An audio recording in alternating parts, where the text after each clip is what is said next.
Jai Ma. So as always, we'll start with just touching upon the topic a little bit, and then we'll go to question answers, and then we can there are some questions which are already there, and then we can take some more questions. So the subject is India of the ages and the future. How do we connect it?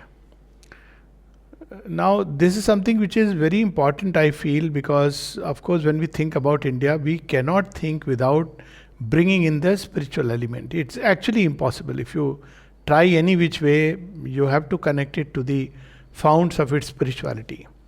But it's also important, equally important, to understand that there are many streams of spirituality that have nourished the Indian soil.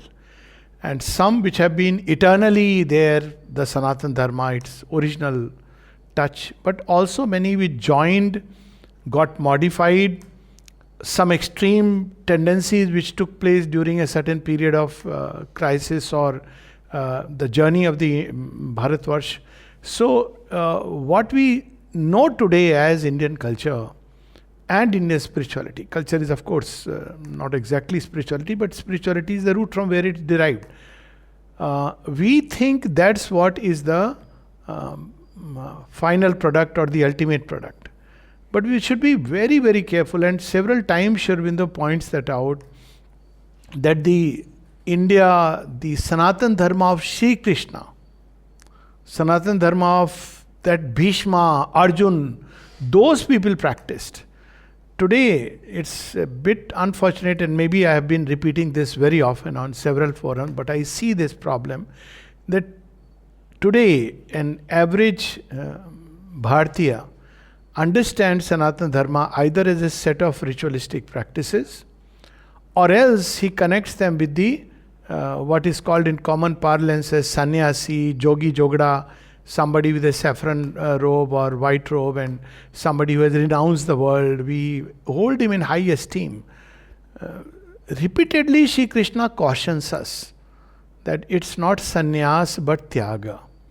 And actually, tyaga is much more difficult, and he gives a very beautiful logic to it, and that logic I would like to once again repeat. Sannyas is an externally living a situation or something which we have apparently because of the fear or because of the risk of that we'll get attached to it, and if we get attached to it, we won't be able to progress spiritually. This is the logic broadly behind it. So basically, if we see, it's a very weak spirited effort. I cannot master, I cannot conquer, and therefore I must stay away. So this is how sannyas come. And that's the logic which Arjun gives. And again, Shri Krishna reminds, and Sri Aurobindo also reminds us, that this misconception has led to the downfall of India. So what is tyag? Tyag is you don't leave the object, you don't leave the world, you don't leave people, relationships, your job, you don't leave that. You leave the inner tendencies. Why? Because when we leave things outwardly, by suppressing the senses, the mind continues to dwell upon them. And sometimes it takes very weird routes. And one of the routes is, for example, that when I have suppressed a tendency outwardly, but inwardly I am nourishing it, I tend to see it in others. So people have this tendency of, looking at, today itself I had a very interesting question. For example, somebody has asked that, what is this about Sri Krishna's Leela with the gopis where he disrobes and hides the clothes? Now, Sri Aurobindo says we bring into the world what we carry within ourselves. So an average person looks at it purely as a lustful adolescence. But anybody who has gone through the practice of yoga will understand that gop and gopis and all the words connected with go, which includes guru, govardhan, goraksha, gopal, all of them relate to go equal to light. So they are guardians of light. But to be a guardian of light, you must be able to go beyond the two dualities. And one of the biggest dualities that confronts us is virtue and vice. So the disrobing, or not disrobing, but the gopi is giving away the robe, is basically the robe of virtue.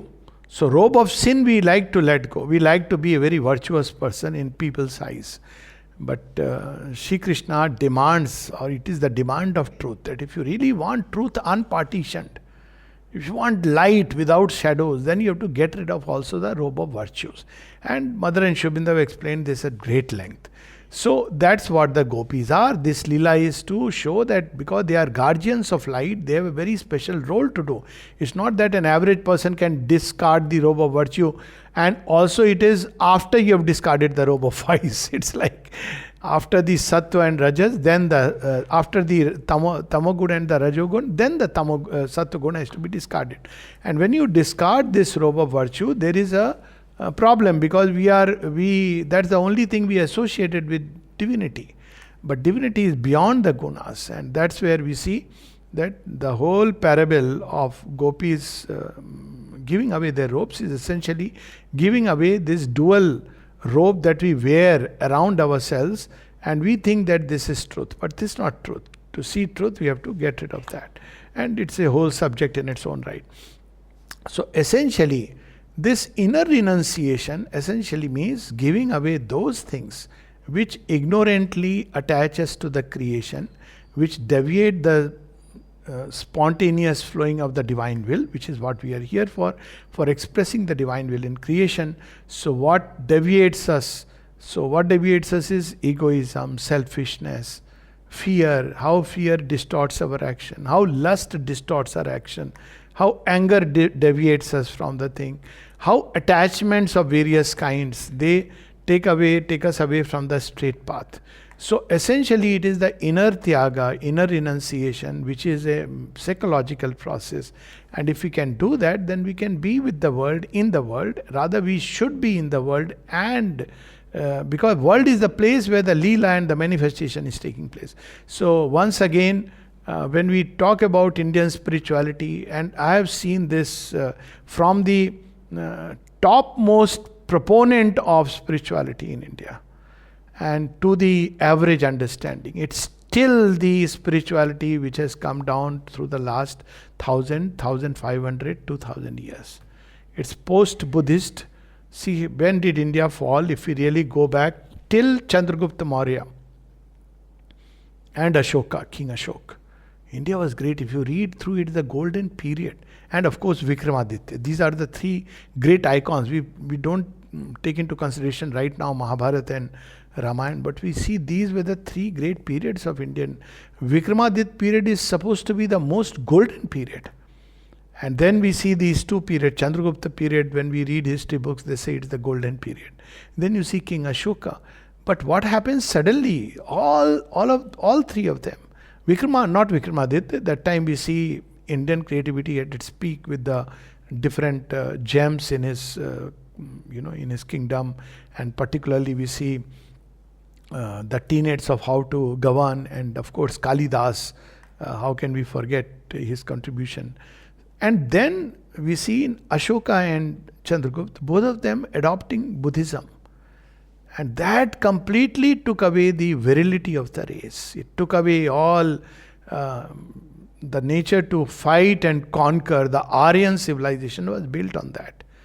And it became more and more an Arya. Then, but spirituality is always there in Indian thought. So it took that stream of, bhakti, but a bhakti which was more like going away from the world. It was more in communication with our beloved in a temple or in the heart.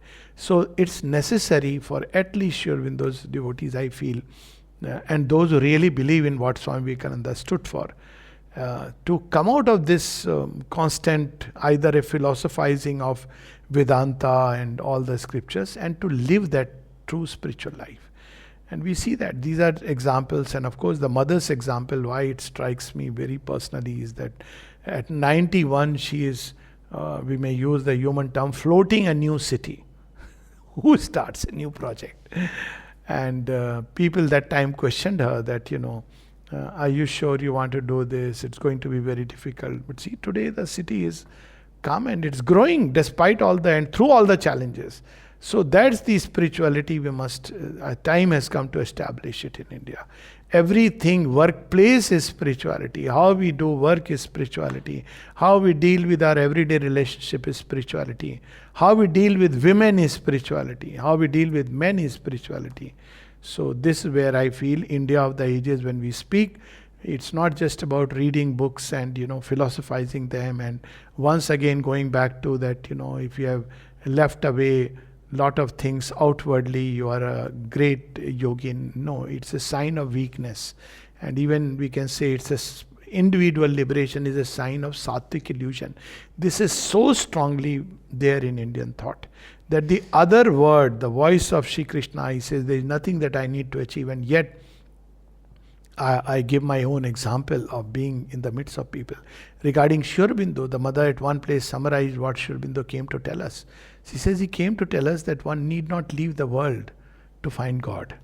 One need not have limited beliefs to enter into relation with Him.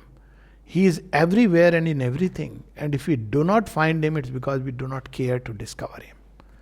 So basically the whole being has to be set by spiritual fire. This division that we have created between material life and spiritual life must go, must go, must go. As long as this division remains in the Indian thought, see, we are not talking about Western thought. Western thought is either swinging between atheism. They don't have a paradigm. Either it is atheism or materialism, or there is religion. They don't understand the conquest of matter by spirit. It's beyond them. Islamic thought, again, God is somewhere else located. So there is no way you can bridge the two. Communism, there is no God. But Sanatan Dharma believed that God is everywhere in everything. So if at all, that original Sanatan Dharma has to be brought back. And it's high time we got rid of this idea, this material life and this spiritual life. Material life should become an expression of spiritual life. Material life should manifest the truth, the beauty, the peace, the wisdom, the power that a spiritual being must carry within. He should be able to fall upon world or deal with world, embrace the world, wrestle with the world with a tremendous energy, mighty forces. I mean, that's the image. And very unfortunate that we talk about Krishna, we are even now, for example, reclaiming Mathura. Okay, reclaim Mathura for all you know. But the point is, are we reclaiming the inheritance of Krishna? It's no point once again having a place where we just go do some dapli bhajan and then come back with the same unchanged.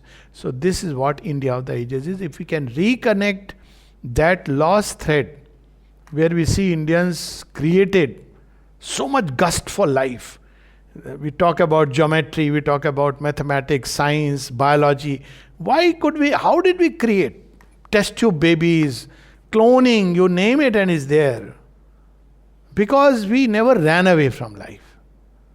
Now Yogi ji is only to give some, Yogi ji I mean not our honorable minister, he is a wonderful person, but people who just, at least there is one example of a yogi who is completely in that yoga and dealing with life.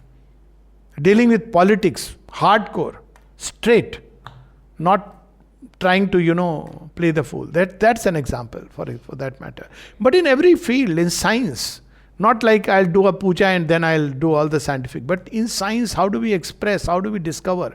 How did they discover? How did they write such wonderful literature? So we have to go back to that India, reconnect that and take it further. Aurobindo speaks about matter being transformed by the spirit. It's a very big task. So right now, one thing which I want to then, before I take up questions, what I observed is a great degree of laxity. If you go to an average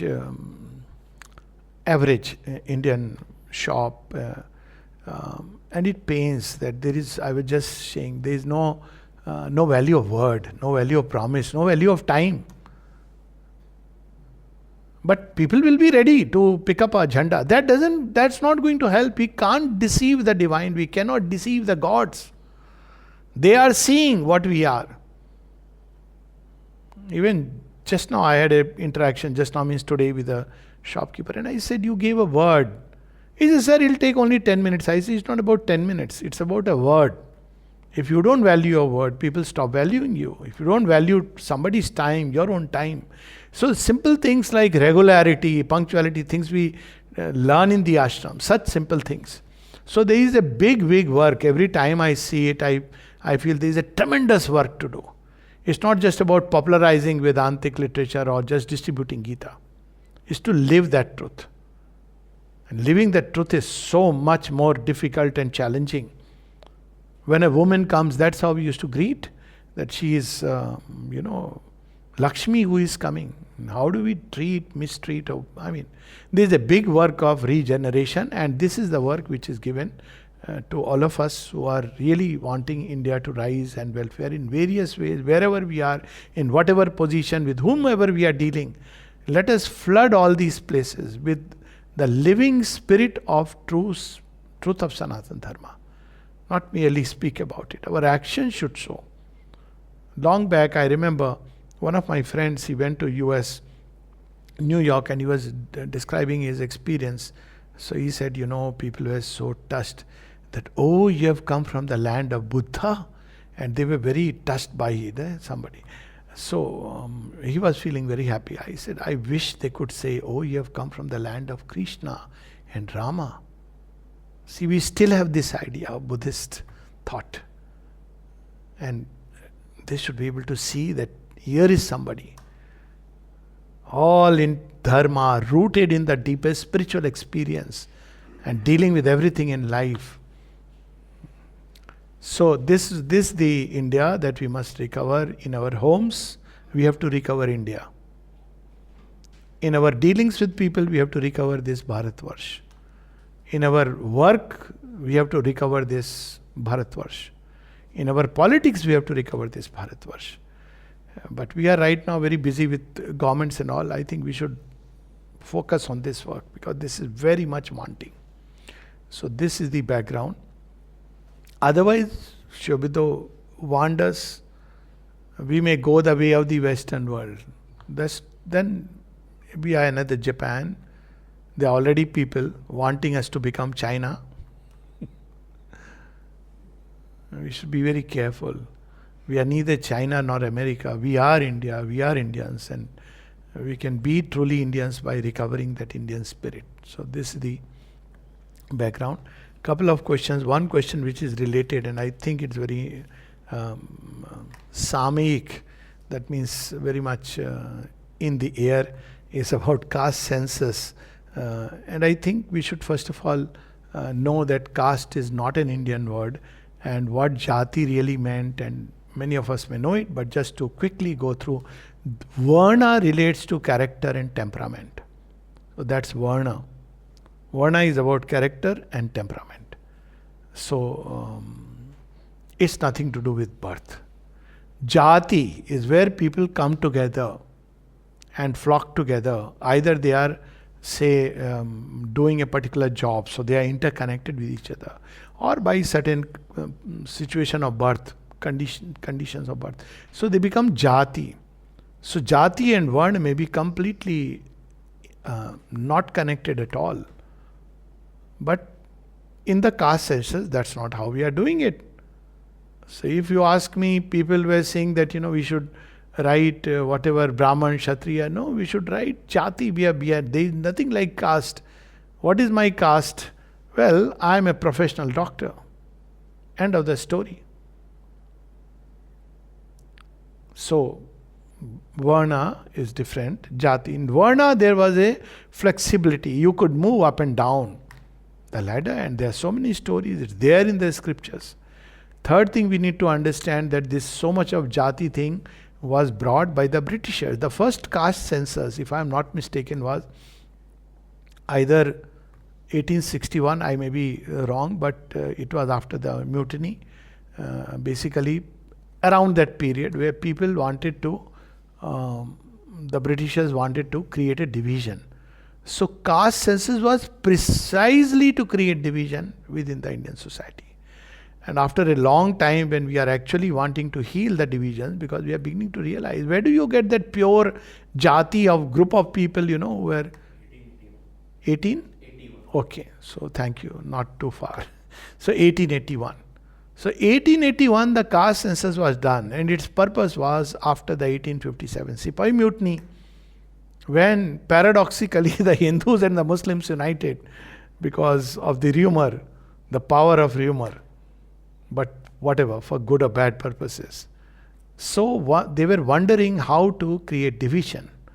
And the way to create division was to create a caste census. So Varna was a vyavastha which was a very different thing altogether. The respect for the Brahmin was natural because he was a man of knowledge. Even today, we respect when a scientist comes, somebody who has worked on Chandrayaan to send it, he is a person who is respected wherever he goes. Or a warrior, when he comes, even today he is respected. I mean, some of the airlines even salute and they say that, we are so happy that in America it's a standard thing that when war veteran goes, I have had this experience that, oh, so and so is traveling with us, we are proud and happy to announce that he is a war veteran. So what is it? Kshatriya. Why? Because he has taken a big burden. They don't do this for a business magnate. They do it for a war veteran, or they do it for a man of knowledge, which is something beautiful. Why? Because greatness has to be respected. If we respect greatness, it is an incentive for all of us to move towards that. So Varna is something which can change. Anyone, regardless of his birth, can move towards Brahmanatva or Kshatriyatva. These are terms we use. It doesn't matter. We can use different terms. So that part, the outer form will be obviously destroyed, but the inner truth remains, because that's what Sri Krishna says, I have established it. And there is a reason why the one Vyavastha, it was an evolutionary movement through rebirth. This is something that the Western mind never understands. That we believe in rebirth as an evolutionary progression of mankind. He starts by becoming conscious of the physical or material world. So that's the Shudra. So he has to discover the divine in the smallest of things. Even things which we call as ignoble. Even in things which are apparently, he is working with hand and other things. Then he enlarges his scope. He enters into the Vaishya. And then that's how it is that from the one Purusha these four came. So all are from the one divine. In a sense, they are not separated. They are all one from the one divine. But as the soul is born from one life to another, it graduates from the Shudratva to the Brahmanatva. Highest peak, knowledge. Beyond knowledge, you have gone beyond the Varnas, you have gone into that state where you are, say for instance, a yogi and a man, spiritual person, did not have any Varna. He has gone beyond it. That's why Shri Krishna also says as the peak culmination, Sarva Dharman Parityaja Mamekam Sharanam Raja. Being moved entirely by the divine will. So that's Varna. Then there is Jati. Jati, you may do it to see whether you need some incentive to encourage them. But that's not the idea behind caste census. Caste census is purely and purely to divide the country along many, many, many lines. It's a most dangerous thing. We should not even have a doubt about it. And to support caste census is basically to support division. It's too obvious to be missed out. And because there is no other way, this is what is being advocated. And the country should rise up and say no to it. It should not be left to political parties. We don't believe in, politicians can try, find out if there is a group which fishermen need some special, ways, techniques, agriculture, they need some special. That's what Jati is about. So, of course, they should be given, but not by doing a census. So there is Varna, there is Jati, there are Adivasis who are Vanvasis. So they are all many of the Vanvasis were those who they ran away from the British. I know a whole village in Maharashtra. And the people like that who during the time of Britishers, and also Mughal, but mainly the Britishers, they refused to concede. They didn't accept slavery. So they ran away. And they stayed in forests. And they knew that, this government machinery would not. They developed a whole lifestyle in the forest. And many of their belief system, their connections, they are related to dwelling in the forest. And they also developed a number of illnesses which were unique, which were not found when they were staying in the mainland. So when the business people and others will pass through the forest, they would stay away from them. This is a documented thing. Because they, out of love, they didn't want to contaminate them. And these people also realize that if I come in close contact with these people, it's likely that we may develop an illness for which we may not know the cure. They had discovered their own mechanisms. So they became people who were untouchables, or with whom you won't sit and share your cup of coffee. I'm not saying an imaginary thing. You can search for it. That's how it started. I know a whole village like that. And they have a lot of Kshatriya instinct, this village that I know of in Maharashtra. And I asked these people, because they are like, we are ready to do anything for country. Even now you will see many of these Adivasis, when they vote, they are very nationalists. It's very amazing. They are not like easily moved. They need to be, brought back into that full stream. Absolutely. So, this whole village given to Mother and Aurobindo, and they're living with high ideals, high principles. And I asked them that, okay, I don't normally ask. I asked them.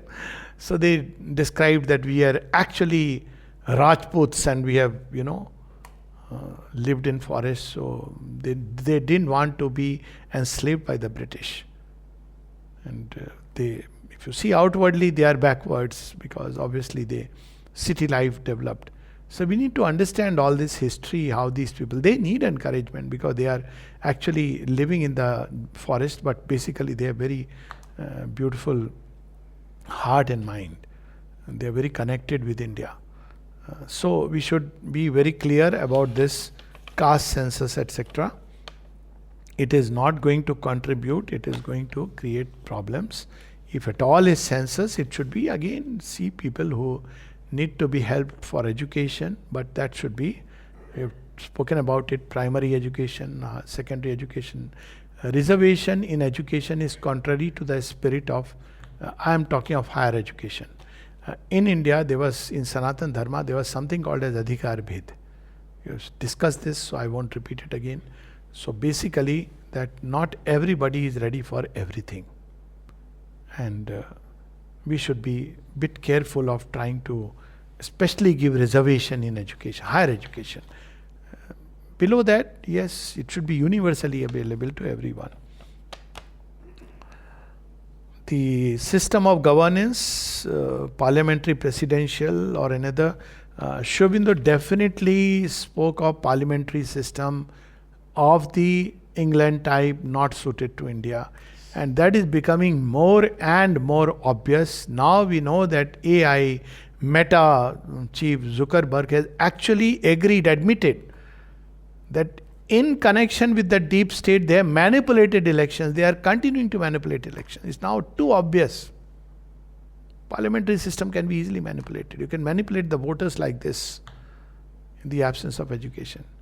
So presidential means primarily that it's not just the party, but though unwittingly that goes into, but many people don't declare who is going to be the head. So people don't know till the last time. Now, supposing there is a coalition, again we don't know. So party should declare who is going to be their head. And too many parties is again a problem. So there should be just maybe 2 or 3 parties.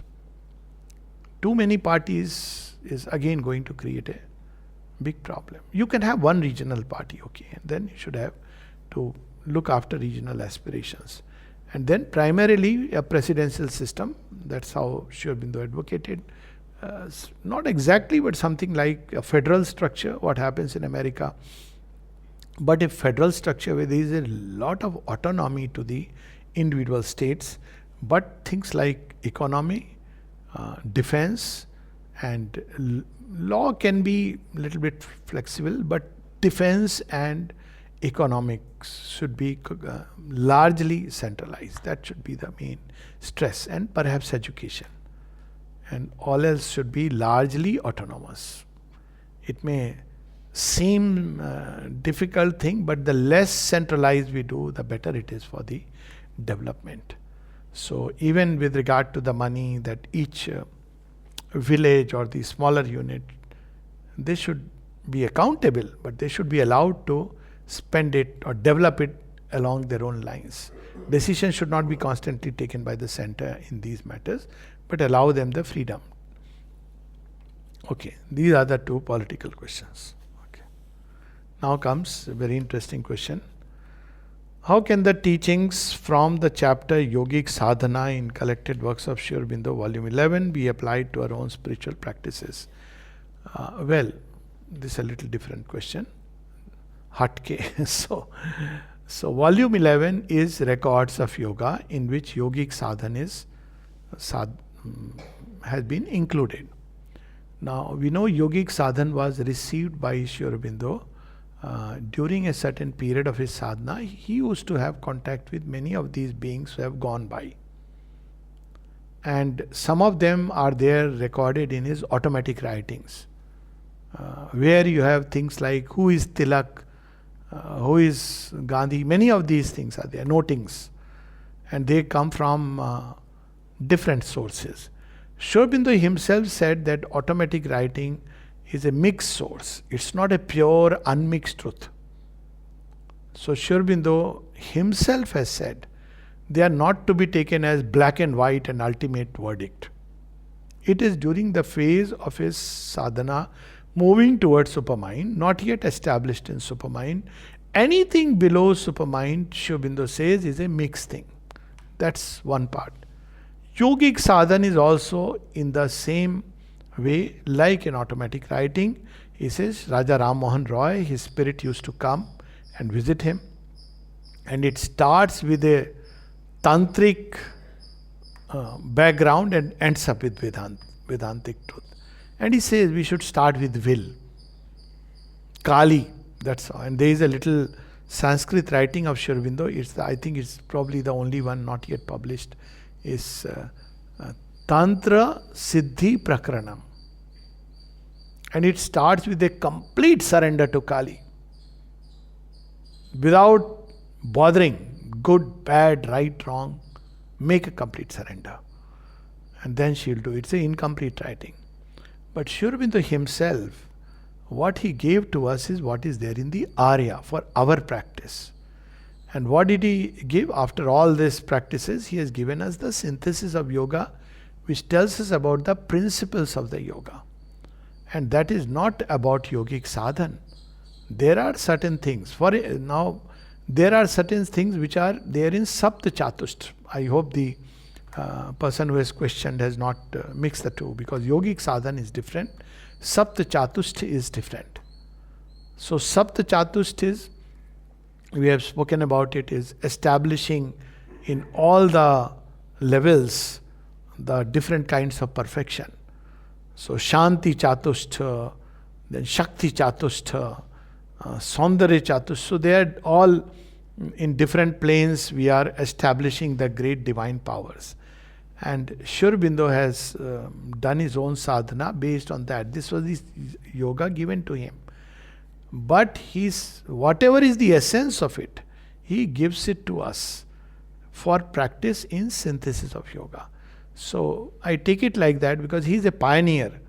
So see, when somebody is first discovering, say let's say a doctor is discovering a medicine or a technique of surgery. So he discovers a technique, he probably makes some experiments, probably some errors and all that, then he gives a technique. Now, if we start practicing based on his errors and his possibilities, then we'll land up in a soup. Some people try to practice based on record of yoga. Finally, he gives us the synthesis of yoga. But then there is a lot of improvisation that takes place over a period of time. That we see in Letters on Yoga. So, as far as practice of Sri Aurobindo's yoga is concerned, there are three main sources. One is the synthesis of yoga, if one wants to understand the background, principle, the theoretical aspects of the practice. Practice is also there, but mainly focus is on, say, what is there behind devotion, how we should connect. What is there behind knowledge, seeking for knowledge. What are the principles of divine work. So that way it is wonderful, because then the practice evolves. So it's left to each one. But in Letters on Yoga, we have even small instructions and plenty of instructions, like how to meditate, and what really bhakti means, what happens when tears are streaming through your eyes, when you are touched by something of the divine. So there we have to understand that that's about the practice part. And the third source is the mother. So after the mother came and she took over the yoga in 1926 onwards, so the whole charge of the yoga is given to her. So all those who want to practice Sri Aurobindo's yoga, the one and best source is read the writings of the mother. So that they cover everything, but volume 3 specifically, and then volume 8, 9, 10, 11, even 4, 5, just read through them. So, and then finally Savitri and prayers and meditations, they occupy a very special place. But yogic sadhana is not for our practice. That's the essence of it. I have one more question, then I'll take up the rest. What is Trigunatita avastha? So Shri Krishna himself clarifies. When we act, we'll act under one of the three gunas. So there will be sattva, rajas, tama. So what is Trigunatit? Who is Trigunatit? Trigunatit is the soul within which is not bound, because each of these actions binds us. So what does it mean in practice? So in practice it means, say, when we are dealing with the world and people, supposing nature is predominantly sattvic, so it deals with it based on the sattva. But because it's constantly connected with the divine within, it is inwardly free from the bondage, and if necessary, if such be the divine command or the divine will, it does not hesitate. It doesn't say like Yudhishthir, I cannot do this, even though you may be God, but I cannot do it. So there are people who, when they are bound by sattva, means they become very principled people who are stuck in the groove of virtue, and who will not do. For instance, I may follow the principle of non-violence. So now imagine a situation. This is the actual thing which I had used as an example when somebody was, there is a context to it. So I asked this. If you actually see suddenly some hooligans enter the ashram and trying to desecrate samadhi, what are you going to do? So are you going to say, I'll not lift a hand? You'll do the same mistake which people in Somnath and all this did. Of course you will resist. So, because that's the ultimate, the dharma that emerges from the depths of the heart. So Satgun becomes a bondage when we regard it as higher than any other deeper impulsion or the guidance of truth. Whereas not being bound by Satgun means, well, my operating system may be Satgun, but I am not bound by it. I use it, that's my operating system, but wherever necessary, not based on my convenience, not because I am selfishly, I can say, okay, now today I am going to practice Rajogun. It doesn't mean that. It doesn't mean that I'll act any which way, because anyways I am not bound by guna. Shri Krishna clarifies that. So he says that these gunas will act. You will feel tired, for instance, tamogun takes over. But you are not bound by tamogun means when tamogun takes over and you are feeling fatigued, you will not enter into activities which boredom tends to pull you towards. Seeking for all kinds of pleasure, and when they are getting bored or you'll not do that. You understand the need of rest, you'll rest. Similarly, when Rajogun is active during the various activities, you will not let Rajogun suddenly bring in the element of desire, ego, ambitions, because that's contrary to yoga. So the guna is Rajo. Similarly, Sattvagun. So Sattvagun doesn't become a bondage when we don't say that, well, I will act based on this one mental principle or two mental principles. But by and large, Sattvagun is a gun which seeks for balance, harmony, seeking for discipline. Sri Aurobindo spoke about, the mother spoke about, again, regularity, punctuality, disciplined life. It's a Sattvagun life. Even the food that is served in the dining room is largely sattvic. But being bound by that means if I see somebody having a non-veg, I'll say, see, he is a patit. And I am somebody great. I am a very, I have never eaten non-veg. Now this is called bondage to the guna. Well, I use this. And I don't start judging people. Self-righteousness, which Satyagun can bring. You start condemning others, judging others. That's where Satyagun, we have to understand that I'll have my own way of life. Equally, somebody may be eating meat because that's how he's conditioned to. It's okay. I don't tell him that, look here, you can't be a devotee of the mother if you are doing this. No, that's not my business. So this is what it means. But there is something Sri Aurobindo says which goes even further. He says, can you change the operating system? And Sri Aurobindo says, yes. Satyagun changes, transforms into its origin. Origin is a self-existent light of truth, which also brings happiness. Now then we see how does it operate then? That means that there is no mental idea or conception about things habit, but truth reveals to us. And based on that revelation we act, and that brings great joy. It's very difficult to practice truth. Very difficult. It is curative. But just to see that this is the truth, covered by layers of falsehood. Tremendous practice. Just to not deceive others, deceive oneself to start with. Not to deceive the divine, not to deceive oneself, give lovely justifications. Just to see truth as it is. It's a great quality. So Satyagun changes into that. It shows us what we are. So it's not based on any mental principles which often don't show us things. Then again Rajogun changes into force of the divine. So it's no more just Rajogun. After a point of time will sink towards tamas. But when you are driven by the divine breath, as long as you don't bring in the mixtures of ambition, ego, you can continue. It's like limitless. And tamogun changes into self-existent peace. It's the most difficult to change. So it's the divine self-existent peace. And that peace is itself restive and restorative. So that's about Trigunatita and the transformation of gunas. Transformation of gunas. So like things like, as I said, keeping your promise is a very good thing. It's a nice thing. So one should keep one's promise. But supposing it is keeping your promise is at the expense of divine work, well, I have to work for the divine, and my parents or my brother, sister suddenly say, you made a promise, shadi ho rahi hai, marriage is going to, or something, you have to come and do those lokachari. Satyagun will say yes, because it's according to the Shastra, but a spiritual being will say no. Mother's work is important for me, that's the ultimate. Duty towards the divine exceeds all other duties.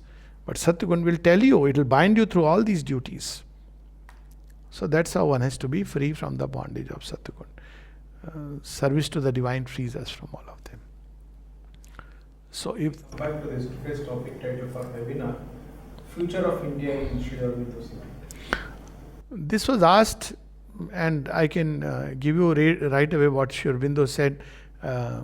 Sri Aurobindo spoke of the future of course, India is destined to be the guru of the world. The only thing where he expressed a little bit hesitation was about the new race, new species. Though there he says that India should take the lead because given the background. But he left it sort of hanging. But the mother has clarified that. So there is Sri Aurobindo also prophesied, the son of India's destiny will rise. But I'll just after that I'll say what are the signs of that. The second is that mother said the future of India is bright despite the present falsehood. She saw behind it what is emerging. Then at one place he says, when someone had asked her specifically, she said Sri Aurobindo has assured he has taken the destiny of India in his hands.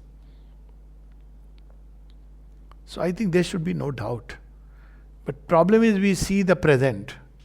For instance, people often ask, and even you will see that, what will happen to Sanatan Dharma?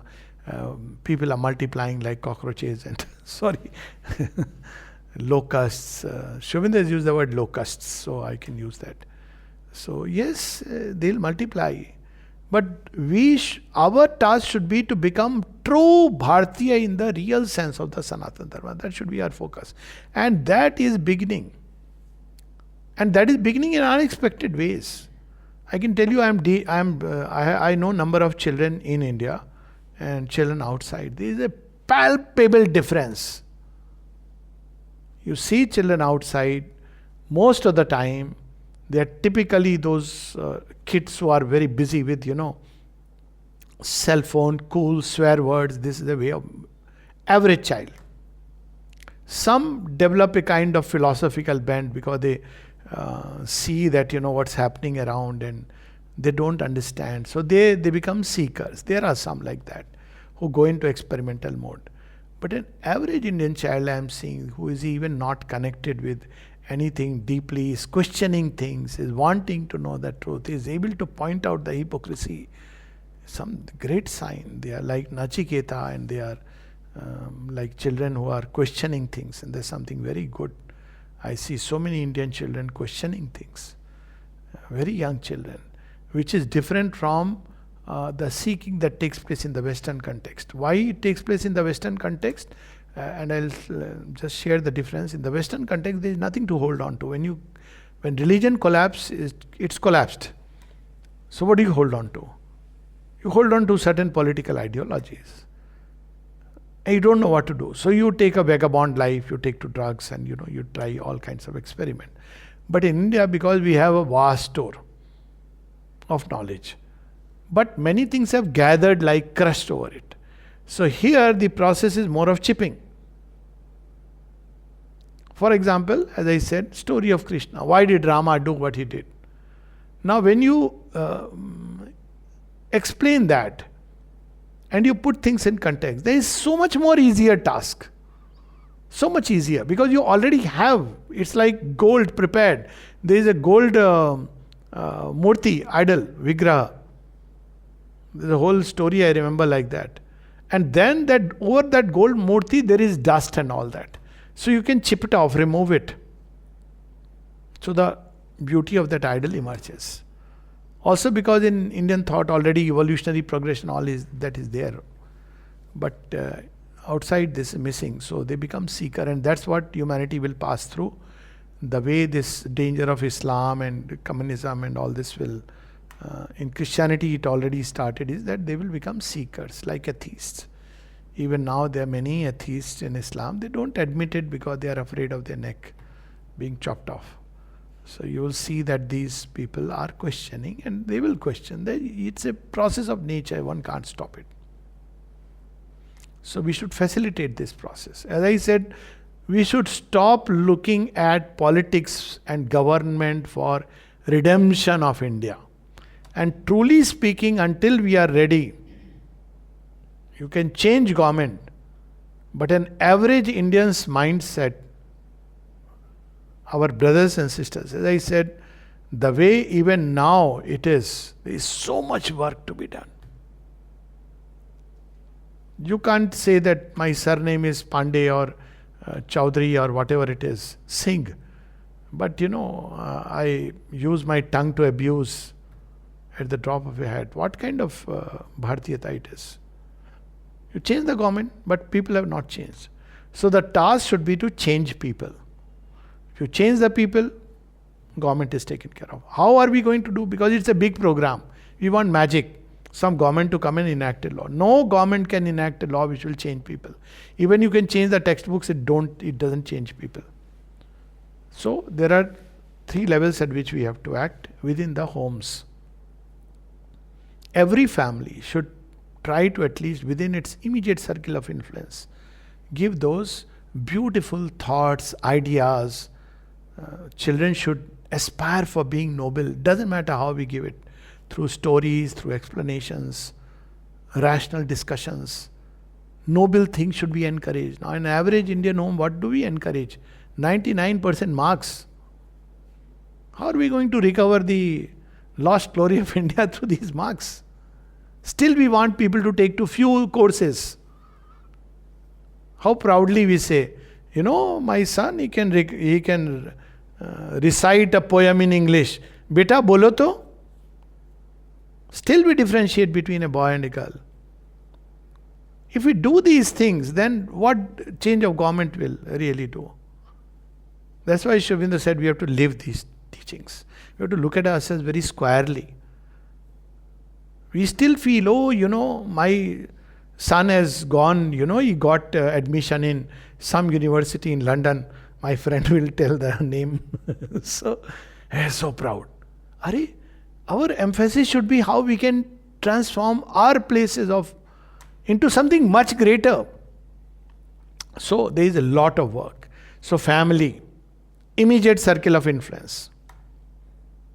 You have to live this ideal. And to give an example, I've been from the Air Force, 21 years I've been there. And there are many things which it's a wonderful organization. You would, zero corruption, something which you would love to have. But then there are parties where you have this and that, and there are some social things. So I didn't follow that. So later on during the farewell, the commanding officer will say, oh, he's a man of integrity. But during that time you say, I want to live what I feel is true and right. That's how it should be. So you don't have to. So when we start practicing it in the immediate circle of influence, it has an impact.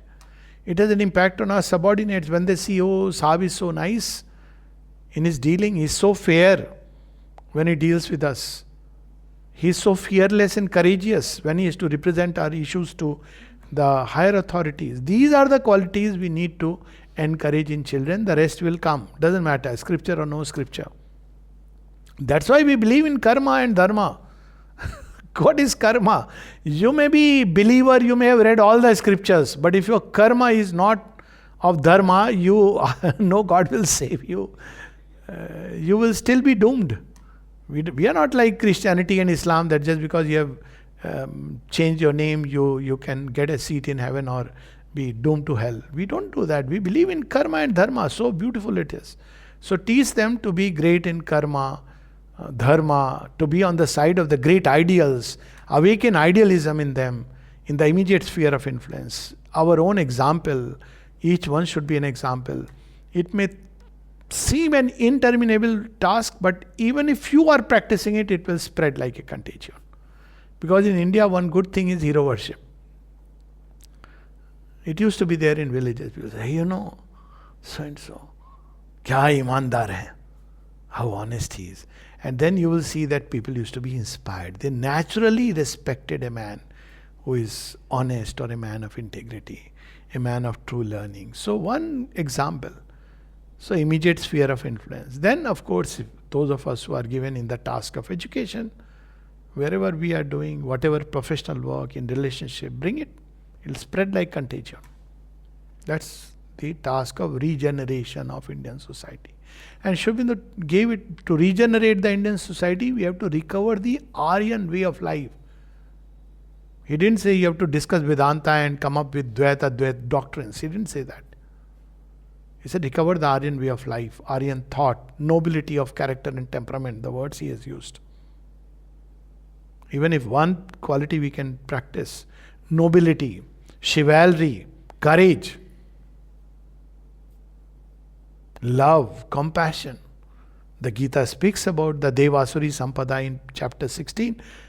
In house, in schools, let's just cultivate the Devi Sampada. It's a big change that is required. In the homes, we are encouraging Asuri Sampada. Kitna kama liya, how much is there in your bank? Well, that's it. Yes. So still find it there. So there are many paths in yoga. How Sri Aurobindo's yoga comes in a way, completeness and newness. Yeah. So just making it a short, brief thing about Sri Aurobindo's yoga. First, the unique elements. The goal of this yoga is not moksha. Moksha is on the way, by the way. Okay? Meaning thereby, moksha in the sense of liberation from ignorance. We can't remain in ignorance and, talk about divine manifestation.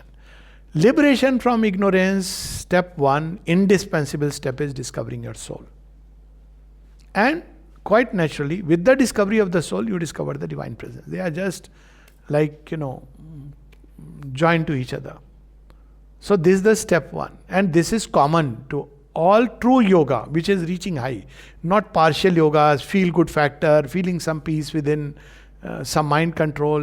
That's not yoga. But at most we can talk about partial yoga or having some miracle doing. Yoga means to at least discover the divine presence. Step one is common. That gives us moksha. Not that moksha where we talk about janam, maran ka fira, to abandon life, to cut off the cycle of rebirth. A yogi is never afraid of this entering the cycles of rebirth. So this is step one. After that, the goal goes to the next level, which is not foreseen anywhere. At the most in traditional yoga is as a jivan mukta.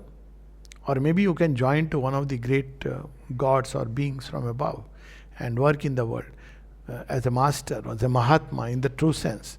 But here the goal is that, you have discovered the soul, the pure principle inside, the divine principle within, the divine presence. But what about the nature?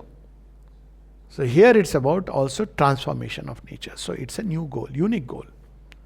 So freedom from ignorance, liberation or moksha, call it whatever, then transformation of nature. Now, Aurobindo used these 4 terms. Shuddhi for mukti. We cannot discover the divine presence if we are full of all kinds of impurities, and they are countless.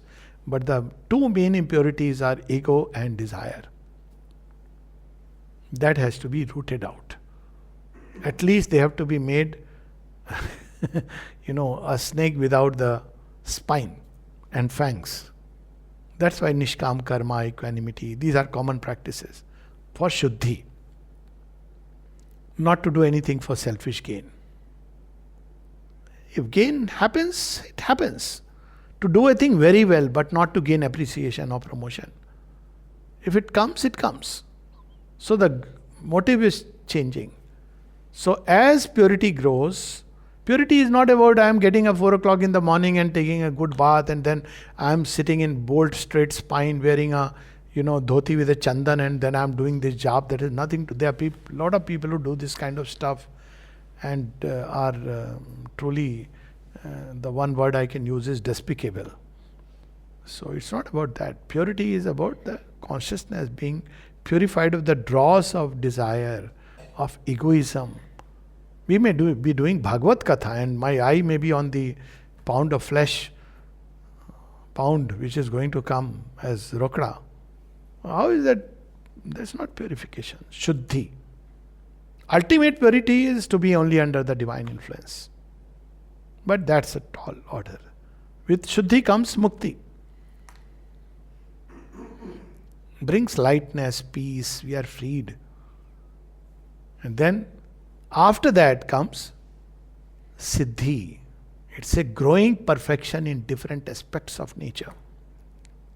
Which means that each part of my nature now must develop. The mind must develop into a mind of plenary supramental illumination.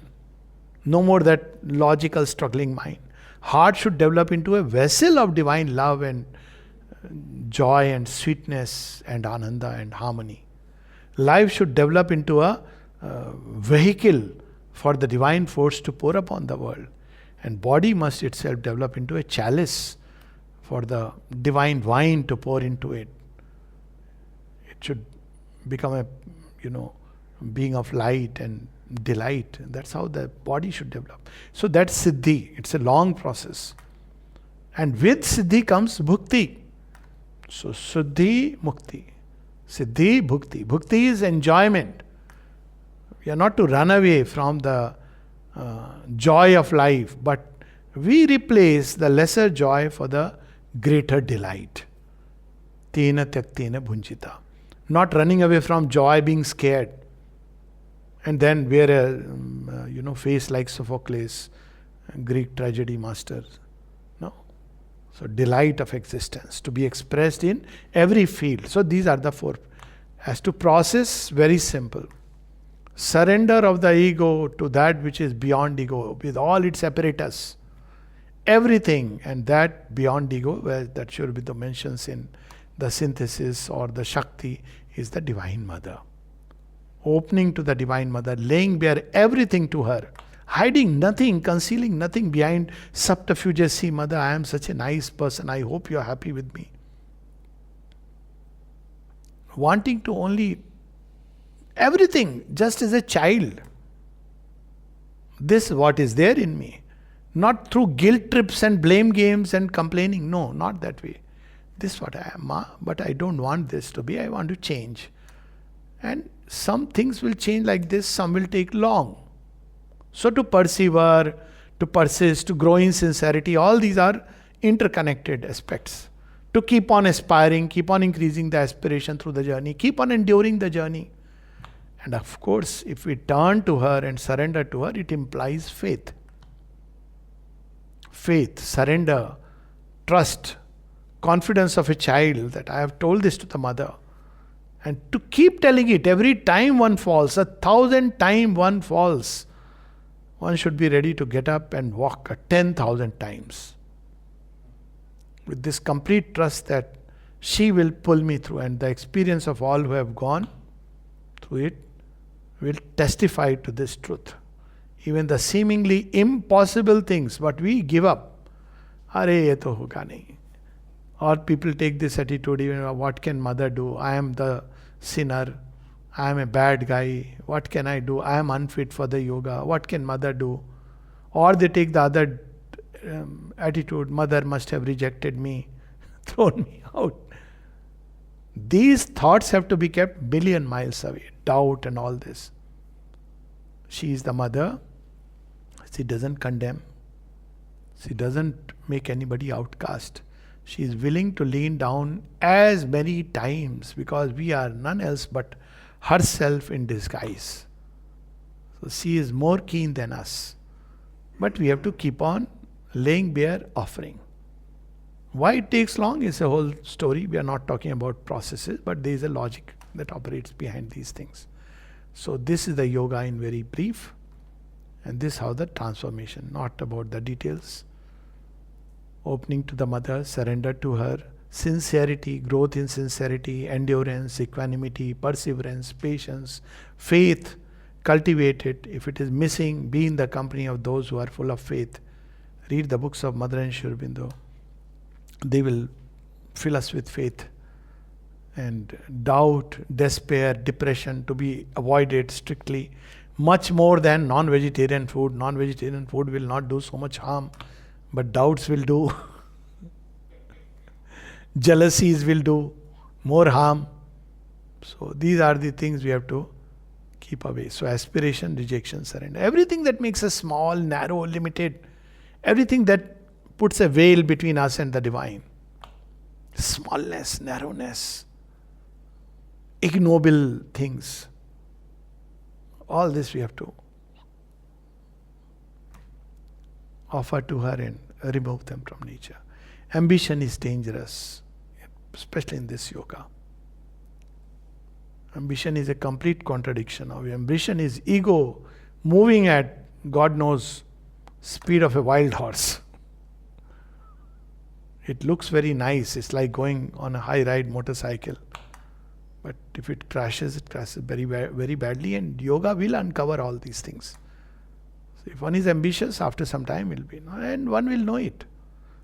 If we are eyeing after rewards, what reward I will get, and then, publicizing it, I got this award. The only reward that a seeker wants is closeness of the divine presence. Even if the whole world condemns him, all that he wants is, his only reward is, Ma, I feel close to you. His only punishment is the veiling of that presence. So this in short is the yoga. Okay? Thank you so much. Namaste. Jai Ma.